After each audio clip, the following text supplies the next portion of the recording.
Hi, my name is Brandon, and I'm an alcoholic and addict in recovery. And today I read something I really needed to hear out of A New Pair of Glasses by Chuck C. I'll get right into it. He says, there are three characteristics that are common to all of us alcoholics or addicts. So common, they're easy to see in every one of us, regardless of race, color, or creed, religion or the lack of it, education or the lack of it, which side of the tracks we were born on, doesn't make a difference. One, every alcoholic that I've ever known, almost throughout the world, is a perfectionist, an idealist with the terrific drive for excellence that goes with perfectionism. Then he goes on to say about perfectionism. Perfectionism is a beautiful characteristic or attribute when we learn how to live with it. But until we do, it'll kill us. It makes us set goals for ourselves that we cannot attain, and we're forever disappointed in our own performance. And it makes us demand more out of those around us than they can put out. It makes it necessary for us to make them over, our wives and our kids and the people that work with us, and so on.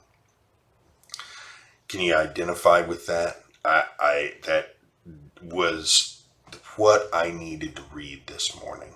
I have been holding in fact, right before I read this, I wrote down that I needed to speak with my sponsor because I have found myself recently holding both myself and the people close to me up to ideals that are not appropriate, that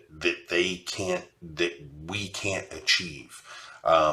And so it really helped me to hear this morning and to remember that this is part of the personality that I have that contributed to my use of alcohol and drugs. This is part of who I am, and I have to learn to recognize when that's getting out of control and really know what I need to do to rein it in.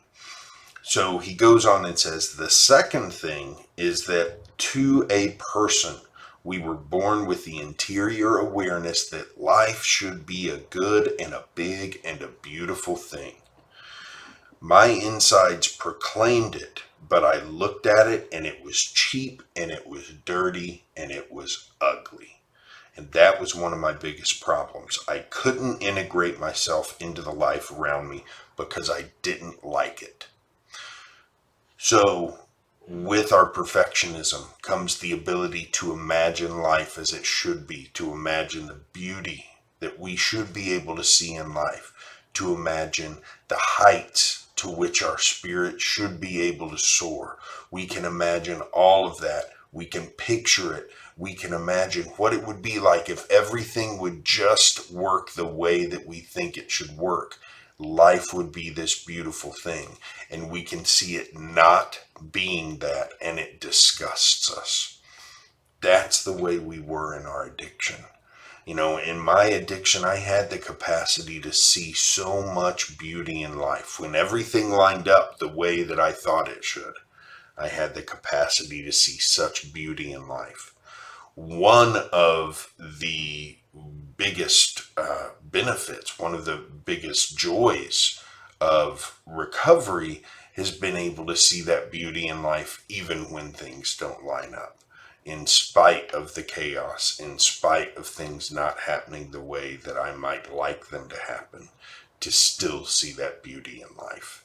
And that's why it's important to have some kind of spiritual or some kind of program that helps you get to that point where you can see that beauty, regardless of the situation. And then he goes on to say, lastly, there are many more, but we'll just use three. He says, lastly, we are a highly sensitive people. We are a highly sensitive people. That's the reason that the psychiatric world, from one end of the world to the next, has labeled us as being emotionally immature. We're not emotionally immature.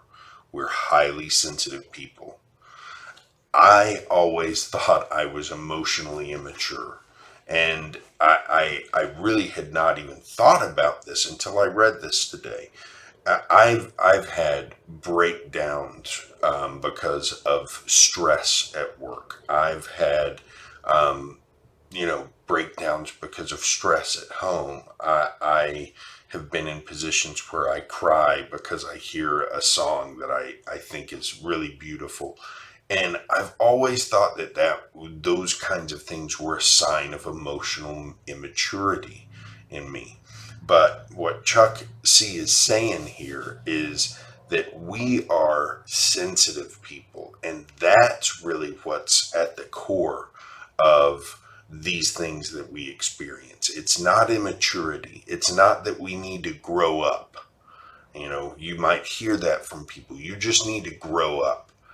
It's not that we need to grow up. It's that we're sensitive and we need to understand that that's the case. And that's why it's so important for us to set out on a journey to set a good spiritual foundation for our lives so that that sensitivity doesn't weigh us down.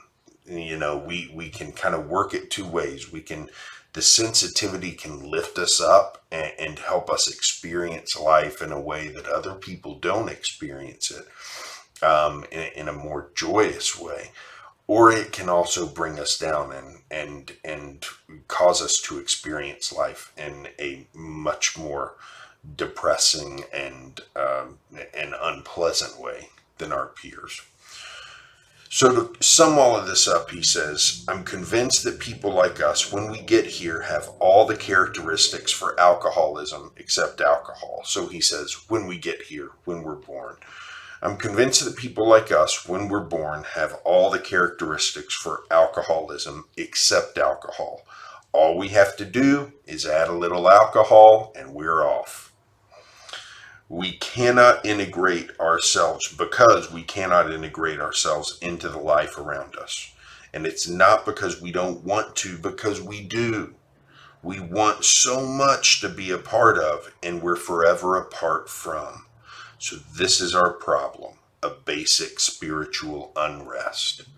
Now, I love this description of the problem of addiction, that it's a problem of basic spiritual unrest. To me, spiritual takes into account the physical, the mental, the emotional, and then the overall existence that we experience. And that spiritual unrest is what has to be addressed. And that's why, to me, some kind of program is so important in recovery. I've said it before on these videos. There are many different paths to recovery. There are many different programs to recovery. There's religious-based programs, secular programs. There's programs like AA and 12-step programs. There's refuge recovery, smart recovery. There's all sorts of different things that you can explore. But having some kind of guidance into how do we deal with the reality of ourselves and the things that have driven us to this point, and how do we lay a good spiritual foundation for living the rest of our lives so that these things, these characteristics that Chuck talks about, are lifting us up rather than bringing us down. That's really why a program is important, why getting involved with other people is important, why having peers you can talk to is so important. And the people I see succeeding, no matter what program they're doing, whether it's 12-step, whether it's secular, whether it's refuge, no matter what they're doing, they are engaging in a program that's helping them build a stronger spiritual foundation for life. And it's allowing these characteristics to start to lift them up instead of bringing them down. That's it for today. I'll have more tomorrow. In the meantime, have a good one.